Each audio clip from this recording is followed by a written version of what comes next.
Cine reporters viewers அனைவருக்கும் வணக்கம்.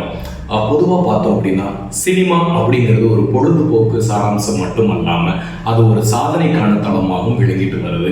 அதாவது சினிமாவில் கடின உழைப்பையும் நுட்பத்தையும் தன்னுடைய திறமையும் காட்டி இன்னைக்கு புகழினுடைய உச்சத்தில் இருக்கிறவங்க ஏராளமான பேர் அப்படின்னு அடையாளம் சொல்கிற அளவுக்கு மிகப்பெரிய வளர்ச்சியை இந்த சினிமா நடிகர்களுக்கு மட்டுமல்லாமல்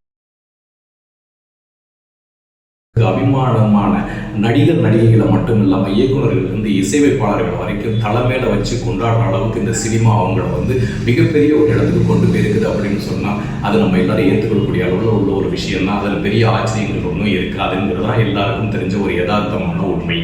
இப்படி இருக்கிற அந்த நேரத்தில் பார்த்தோம் அப்படின்னா சினிமா அப்படிங்கிறது பொதுவாகவே கதாநாயகர்கள் ஆண்களை சுற்றி மையமாக தான் அதிகமான கதைகள் எடுக்கப்பட்டு வந்துகிட்டு இருந்தது.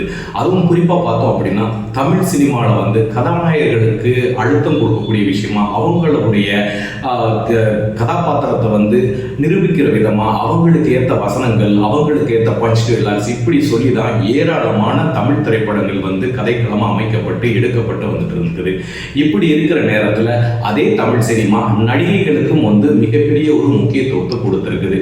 அதாவது எப்படி சினிமாவில் கதாநாயகர்கள் அவங்கள அவர்களுடைய நடிப்பை காமிச்சு அவங்களுடைய முத்திரையை பிடிச்சிட்டு வந்தாங்களோ அது போலவே நடிகைகளும் தங்களுக்கு அப்படின்னு சொல்லி ஒரு மிகப்பெரிய இடத்தையும் ஏற்படுத்துவதற்கு இந்த தமிழ் சினிமா ஒரு வாய்ப்பாக அமைஞ்சிருக்கு.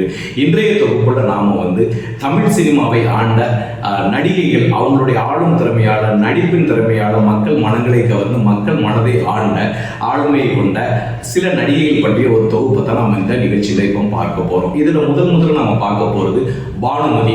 ஒரு காலத்துல பார்த்தோம் அப்படின்னா பெண்கள் வீட்டை விட்டு வெளியே வர முடியாத சூழ்நிலை, சரியான ஒரு கல்வி அறிவு இல்லாத காலம், தொழில்நுட்ப வளர்ச்சி இல்லாத நேரம், விஞ்ஞானம் பெருசா வளராத நேரம், இப்படி இருக்கிற நேரங்கள்ல பெண்கள் தங்களை வெளியில வர்றதே பெரிய விஷயம் அப்படிங்கிற சூழ்நிலையிலையும் பானுமதி தன்னுடைய நடிப்பு திறமையால அகில உலகம் ஃபுல்லா தன்னுடைய ரசிகர்களை ரொம்ப கவர்ந்து வச்சிருந்தாங்க. அதோட மட்டும் இல்லாம அவர்களுடைய நடிப்பு திறமையை பாராட்டி அவர்களுக்கு விருதுகளும் வழங்கப்பட்டிருந்தது. ரத்னகுமார் அப்படிங்கிற ஒரு திரைப்படத்தின் மூலமா அறிமுகமான பானுமதி ஏராளமான திரைப்படங்களை நடிச்சிருக்கிறாங்க. அவர்களுடைய பேச்சு மிடுக்கும் அவர்களுடைய தோரணையான நடிப்பும் அவர்களுடைய உடல் அசைவும் அவங்களுடைய புகழை அதிகரிச்சதுன்னு சொன்னா அதுல ஆச்சரியப்படுறதுக்கு ஒரு பெரிய விஷயம் ஒண்ணும் இல்லை. இப்படி இருக்கிற அந்த நேரத்துல அவங்க ஏராளமான திரைப்படங்கள் நடிச்சு வந்துட்டு இருந்தாங்க. அவர்கள் முன்னாள் முதலமைச்சர் எம்.ஜி. ராமச்சந்திரனாக இருக்கட்டும், நடிகர் தலைவர் சிவாஜி கணேசனாக இருக்கட்டும், அவர்களுக்கு ஜோடியெல்லாம் பல திரைப்படங்கள்ல நடிச்சிருக்காங்க. அவங்க இறுதியா செம்பருத்தி அப்படிங்கிற ஒரு திரைப்படத்தோட தமிழ் சினிமால தன்னுடைய பங்களிப்பை நிறைவேற்றிக்கிட்டு முடிச்சுக்கிட்டாங்க. இப்படி இருந்த அந்த பானுமதி அம்மாவுக்கு அரசின் சார்பில் பத்மஸ்ரீ விருதும் பத்மபூஷன் விருதும் வழங்க. அவர்களுக்கு அடுத்தபடியா பார்த்தோம் அப்படின்னா டி.ஏ. மதுரம், ரத்னாவளி அப்படிங்கிற திரைப்படத்தின் மூலமா அறிமுகமானாங்க தமிழ்ல டி.ஏ. மதுரம்.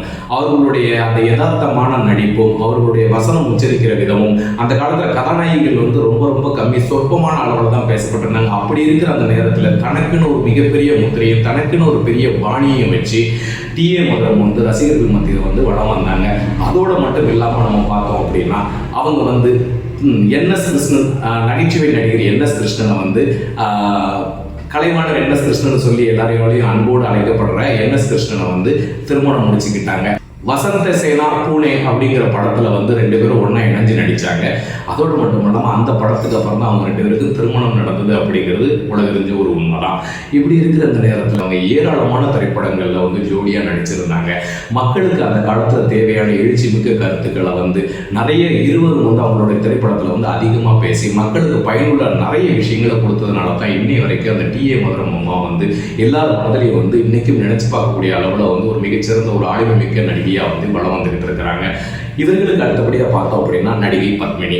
திருவனந்தபுரத்துல பிறந்த இவங்க தன்னுடைய நடனத்தினால தமிழ் சினிமாவில் மட்டுமில்ல இந்திய சினிமாலேயே மிகப்பெரிய பேரை தனக்குன்னு ஏற்படுத்திக்கிட்டாங்க. ஏறத்தாழ 250 படங்களுக்கு மேல நடிச்சிருந்த இவங்க நடிகர் தலைவர் சிவாஜி கணேசனோட மட்டும் 59 படங்கள்ல ஜோடியா நடிச்சிருந்தாங்க. அதாவது அந்த காலத்துல நாட்டிய பேரொழி அப்படின்னு சொல்லி அவங்களுக்கு பேர் ஒரு புனைப்பேரா வழங்கப்படுற அளவுக்கு அவர்களுடைய நடனம் அவ்வளவு அருமையா இருக்கும். அதாவது திரைப்படங்கள்ல மட்டும் இல்லாம தனிப்பட்ட முறையில் பார்த்தோம் அப்படின்னா நாட்டிய நிகழ்ச்சிகள்லாம் பங்கேற்று அவங்களுடைய திறமையை காமிச்சிட்டு வந்துட்டு இருந்தாங்க. தில்லானா மோகன் அம்மாள் அப்படிங்கிற ஒரு திரைப்படத்தை வந்து யாராலையும் மறக்க முடியாத அளவுக்கு தான் அந்த படத்தில் வந்து சிவாஜி கணேசனுடைய ஜோடியாக நடிச்சிருந்தாங்க. இருவரும் ஜோடியாக ஏற்று நடித்த அந்த திரைப்படத்தை வந்து இன்னைக்கு முன்னுதாரணமாக கொண்டு பல திரைப்படங்கள் வந்துட்டு இருக்கிற அந்த நேரத்தில் இந்த ஜோடியை வந்து சினிமா வந்து அந்த சிக்கல் சண்முக சுந்தரம் மோகனா அப்படிங்கிற இந்த ஜோடியை வந்து இன்னைக்கும் நிறைய பேர் மறக்க முடியாத அளவுக்கு தான் அவங்களுடைய நடிப்பு ரொம்ப ரொம்ப ரொம்ப ரொம்ப யதார்த்தமாக அமைஞ்சிருந்தது அப்படின்னு நாம் சொல்லலாம். அதோடு மட்டும் இல்லாமல் அப்படின்னு பார்த்தீங்கன்னா பூவே பூச்சோடவா அப்படிங்கிற ஒரு திரைப்படத்தின் மூலமாக வந்து அவங்களுடைய நடிப்பு வந்து அவர்களுடைய உண்மையான வயதுக்கு ஏற்ற ஒரு கதாபாத்திரத்தை ஏற்று நடித்து அவங்க வந்து பூவே பூச்சோடவா அப்படிங்கிற திரைப்படத்தின் மூலமாகவும் அவங்களுடைய அந்த நளினமான நடிப்பினாலையும் ரசிகர்கள் மனசில் வந்து ரொம்ப பெரிய அளவில் இடம் பிடிச்சாங்க. அவங்க வந்து இன்னைக்கும் நடிப்பு நடனம் அப்படின்னு சொன்னோம்னா பத்மினி அப்படின்னு ஒரு உதாரணம் சொல்கிற அளவுக்கு தான் அவங்களுடைய முத்திரையை வந்து தமிழ் சினிமாவில் பதிச்சுக்கிட்டு இருந்தாங்க. அடுத்தபடியாக நாம் பார்க்க போகிறது நடிகை நதியா. அதாவது 80 காலகட்டங்களுக்கு அப்புறம் பார்த்தோம் அப்படின்னா திரைப்படங்களுடைய போக்கு வந்து அப்படி கொஞ்சம் கொஞ்சமாக மாற ஆரம்பிச்சுது. வளர்ச்சி வந்து வேறு ஒரு பாதையில் போய்கிட்டு இருந்த நேரத்தில் பூவே பூச்சலவா அப்படிங்கிற திரைப்படத்தில் வந்து முதல்ல தமிழ் அறிமுகமான அவங்க வந்து அவங்களுடைய நடிப்பு திறமையோட மெதுவாக ரசிகர்கள் மனசில் வந்து வளர ஆரம்பிச்சாங்க. அதாவது நதியா திரைப்படம் அப்படின்னு சொன்னால் அந்த படத்தை கண்டிப்பாக போய் பார்க்கணும்னு சொல்லி பெண் ரசிகர்கள் மட்டும் இல்லாமல் ஆண் ரசிகர்களும் அடிச்சு பிடிச்சி போய் தியேட்டரில் போய் பார்த்த காலங்கள்லாம் உண்டுன்னு சொல்கிற அளவுக்கு நதியா வந்து ஒரு யதார்த்தமான ஒரு நடிப்பை வந்து வெளிப்படுத்திட்டு வந்திருந்தாங்க. அதாவது ஒரு நடிகை அப்படின்னு அவங்கள வந்து பார்க்க முடியாமல் நாம் வந்து நம்ம கூட இருக்கிற ஒரு பக்கத்து வீட்டில் இருக்கிற மாதிரி ஒரு குணச்சித்திரம் கொண்ட நம்ம பக்கத்து வீட்டில் இருக்கிற மாதிரி ஒரு முகாமைப்பு கொண்ட ஒரு பெண் அப்படின்னு சொல்லி எல்லாராலையும் ஏற்றுக்கிடப்பட தன்மையில இருந்தவங்க தான் நதியா. அவங்களுடைய வளர்ச்சி எப்படி இருந்தது அப்படின்னு பார்த்தீங்க அப்படின்னா ஒரு காலத்தில் வந்து நதியா வளையல், நதியா சுடிதார், நதியா பொட்டு அப்படின்னு சொல்லி அது ஒரு ஃபேஷனாக மாறக்கூடிய ஒரு கட்டத்துக்கு வந்து இருந்துச்சு. அந்த அளவுக்கு தமிழக ரசிகர்கள் மத்தியில் வந்து அவங்களுக்குன்னு ஒரு மிகப்பெரிய ஒரு இடத்தை பிடிச்சு வச்சிருந்தாங்க நடிகை நதியா. சில காலங்கள் வந்து சினிமா விட்டு ஒதுங்கி இருந்தவங்க வந்து குமரன் சன் ஆஃப் மகாலட்சுமி அப்படிங்கிற ஒரு திரைப்படத்தின் மூலமாக மீண்டும் தமிழ் சினிமாவில் நடிக்க வந்தாங்க. ஜெயம் ரவிக்கு அம்மா கதாபாத்திரத்தை ஏற்று நடிச்சிருந்தவங்க வந்து அந்த படத்தில் வந்து ரொம்ப ஒரு சந்தோஷமாக ஒரு ஜாலியான ஒரு பெண்மணியாக வந்து அதே நேரத்தில் ஒரு முதிர்ச்சியான நடிப்பை வெளிப்படுத்தி பழைய நதியா இன்னும் அப்படி இருக்கிறாங்க அப்படின்னு சொல்ற அளவுக்கு ரசிகர்கள் மத்தியில் வந்து பாராட்டுதல் பெற்று இருந்தாங்க. அதோட மட்டும் இல்லாமல் இன்னும் சில திரைப்படங்களில் இப்பவும் தற்சமயங்களில் நடிச்சுட்டு வராங்க. சில தொலைக்காட்சி நிகழ்ச்சிகள்லையும் வந்து அவங்க பங்கேற்று வந்து இன்னும் வந்து திரையில வந்து நம்ம கண்ணு முன்னாடி தான் காட்சி அளிச்சுக்கிட்டு இருக்கிறாங்க நடிகை. அடுத்தபடியாக நாம பார்க்கக்கூடிய நடிகை யார் அப்படின்னு கேட்டீங்கன்னா சிம்ரன். அதாவது ஒன்ஸ் மோர் அப்படிங்கிற ஒரு திரைப்படம், அந்த திரைப்படம் வந்து அவங்களுக்கு வந்து ஒரு மிக மறக்க முடியாத திரைப்படம். காரணம் என்ன அப்படின்னு கேட்டீங்கன்னா இன்னைக்கு உச்சபட்ச நடிகராக இருக்கிற தளபதி விஜயும் நடிகர் திலகம் சிவாஜி கணேசன் கூடயும் சேர்ந்து நடிக்கிற ஒரு வாய்ப்பு பெற்ற ஒரு பாக்கியசாலி அவங்க அப்படின்னு சொல்லக்கூடிய அளவில் தான் அந்த திரைப்படம் அவங்களுக்கு அமைஞ்சிருந்தது. முதல் திரைப்படத்திலேயே வந்து அவ்வளோ பெரிய நட்சத்திரங்களோட சேர்ந்து நடித்த ஒரு பெரிய விஷயம் வந்து யாருக்கும் அவ்வளோ சீக்கிரத்தில் வந்து கிடைக்காது அப்படின்னு சொல்லலாம். அப்படி இருக்கிற இந்த நேரத்தில் ஒன்ஸ் மோர் திரைப்படத்தின் மூலமாக தமிழ் சினிமாவுக்கு உள்ள வந்த சிம்ரன் வந்து நேருக்கு நேர் அப்படின்னு சொல்லி படங்கள் நடிச்ச ஆரம்பிச்சாங்க. அவங்களுடைய படங்கள் எல்லாமே தமிழக மக்கள் மத்தியில் வந்து ரொம்ப பெரிய அளவில் பேசப்பட்டதுக்கு முக்கியமான காரணம் அவர்களுடைய நடனம். அவங்களுடைய நடனத்தை பார்க்கறதுக்குன்னே சொல்லி ஏராளமான ரசிகர்கள் வந்து அவங்க நடித்த பாடல்களை திருப்பி போட்டு கேட்குற அளவில் தான் அவங்களுடைய நடன அசைவுகள்லாம் வந்து இருந்துட்டு வந்தது. அதோடு மட்டும் இல்லாமல் இன்று உச்சபட்ச நடிகர்களாக இருக்கக்கூடிய அஜித் குமாராக இருக்கட்டும், விஜயா இருக்கட்டும், இவங்க கூட சேர்ந்து இவங்க ஜோடியா இணையா நடித்த திரைப்படங்கள் எல்லாம் வந்து மிகப்பெரிய வெற்றி பெற்றிருக்குது. அஜித் குமார் கூட வாலி அப்படின்னு ஒரு திரைப்படத்தில் நடிச்சிருந்தாங்க. அந்த படம் வந்து அஜித் குமாரோடைய வாழ்க்கைக்கு மட்டும் இல்லாமல் சிம்ரனுடைய வாழ்க்கைக்கு ஒரு மிகப்பெரிய திருப்பு முனையாக அமைஞ்சிருந்தது. அதோடு மட்டும் இல்லாமல் விஜய் கூட அவங்க நடித்த துல்லாதமானும் துள்ளும் அப்படிங்கிற திரைப்படம் வந்து இன்றளவுலையும் ஒரு காதல் திரைப்படம் எப்படி இருக்கணும் அப்படிங்கிறதுக்கு ஒரு உதாரணமாக அந்த படம் அமைஞ்சதுன்னு அப்படின்னு சொல்லலாம்.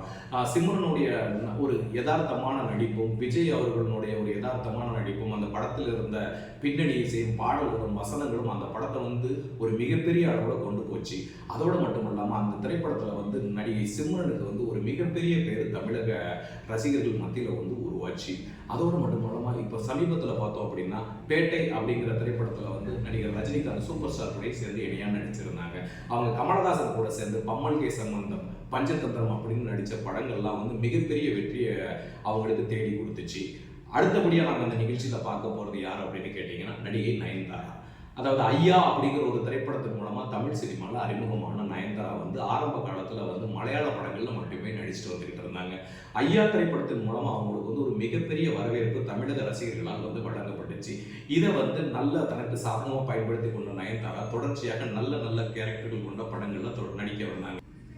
அவங்களுடைய வளர்ச்சி எப்படி இருந்தது அப்படின்னு கேட்டீங்கன்னா, சீக்கிரமே சூப்பர் ஸ்டார் ரஜினிகாந்துக்கு ஜோடியாக சந்திரமுகி அப்படிங்கிற ஒரு திரைப்படத்தில் நடிக்கக்கூடிய அளவுக்கு அவங்களுக்கு வந்து ஒரு மிகப்பெரிய ஒரு பேரை வந்து அவங்க சம்பாதிச்சாங்க. அதோடு மட்டும் இல்லாமல் அந்த வாய்ப்பு அவங்களுக்கு கிடைக்கிற அளவுக்கு தான் அவங்க உழைப்பும் வந்து இருந்தது. அதோடு நம்ம நிறுத்திக்கிடாம அஜித் குமாராக இருக்கட்டும், விஜயாக இருக்கட்டும், சூர்யாவாக இருக்கட்டும், இப்படி இன்னைக்கு தமிழ் சினிமாவை ஆண்டுகிட்டு வரக்கூடிய முக்கிய கதாநாயகர்கள் கூட இவங்க நடித்த திரைப்படங்கள் எல்லாமே மிகப்பெரிய ஒரு வரவேற்பை தமிழக ரசிகர்கள் மத்தியில் வந்து பெற்றுக் கொடுத்துச்சு. பில்லா அப்படிங்கிற ஒரு திரைப்படத்தில் வந்து நடிகர் அஜித் குமாருக்கு ஜோடியாக வந்து பண்ணியிருப்பாங்க. அந்த இணை வந்து இன்றளவும் பேசக்கூடிய அளவில் தான் வந்து அந்த திரைப்படம் அவங்களுக்கு அமைஞ்சது. அதோடு மட்டும் இல்லாமல் வில்லு அப்படிங்கிற ஒரு திரைப்படத்தில் வந்து நயன்தாரா நடிகர் விஜய்க்கு வந்து ஜோடியாக நடிச்சிருந்தாங்க. இதோடு மட்டும் நம்ம இல்லாமல் ஆதவன் அப்படிங்கிற படத்தில் சூர்யாவுக்கு வந்து இணையாகவும் அவங்க நடிச்சிருந்தாங்க. இதையெல்லாம் தாண்டி அவங்க வந்து ஒரு தமிழ் சினிமாவின் பெண் சூப்பர் ஸ்டார்னு சொல்லக்கூடிய அளவில் அவங்களுக்கு ஒரு பேரை வந்து இன்றைக்கும் தமிழக மக்கள் மத்தியில் வச்சிருக்கிறாங்க அப்படின்னு சொன்னால் அது வந்து நம்ம ஏற்றுக்கொள்ளக்கூடிய ஒரு விஷயமா தான் இருக்கும். அறம் அப்படிங்கிற ஒரு திரைப்படத்தில் வந்து பெண் ஐஏஎஸ் அதிகாரி கேரக்டரை ஏற்று நடிச்சிருந்தா அவங்க வந்து ஒரு ரொம்ப யதார்த்தமான ஒரு நடிப்பை வெளிப்படுத்தி அந்த திரைப்படத்தில் வந்து மிகப்பெரிய ஒரு பேரை வந்து அவங்க பெற்றுக்கிட்டாங்க. அந்த படத்துக்கு அவங்களுக்கு ஏராளமான விருதுகளும் கிடைச்சது. இப்படி இருக்கிற இந்த நிலைமையில இன்னும் தொடர்ச்சியாக நயன்தாரா வந்து நிறைய திரைப்படங்கள் நடிச்சுட்டு வர்றாங்க. இப்போ வளர்ந்து வரக்கூடிய நடிகர்களாக இருக்கட்டும், முன்னணி நடிகர்களாக இருக்கட்டும், இவங்க எல்லாருக்கும் இணையாகவும் தற்சமயம் நிறைய படங்கள்ல வந்து தொடர்ச்சியாக நடிச்சுட்டு வராங்க நயன்தாரா. இப்படி தமிழ் சினிமாவில் தொடர்ச்சியாக ஆண்கள் மட்டுமே ஆதிக்கம் செலுத்தி வந்த காலத்தையும் தாண்டி தமிழக ரசிகர் இருப்பாளர்களுடைய மனதில் இடம் பிடிச்ச சில நடிகைகள் பற்றின ஒரு சிறிய தொகுப்பை தான் நாம் வந்து இப்போ பார்த்தோம். மீண்டும் வேறு ஒரு நிகழ்ச்சியில் வேற ஒரு தொகுப்போடு உங்களை சந்திக்கின்றோம். நன்றி.